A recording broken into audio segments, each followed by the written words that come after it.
Welcome to Solvetic, your channel to always learn technology easily. Below in the description, you will find useful links we used in this video.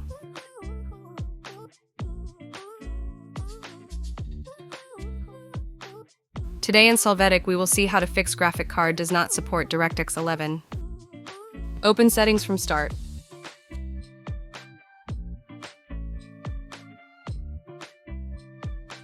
Here in System, go to the bottom and click on Optional Features.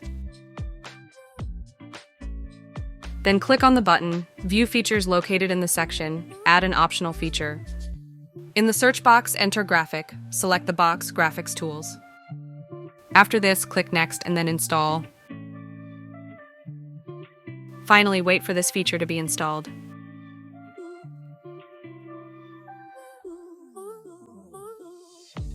Hey, remember to subscribe Solvetic channel.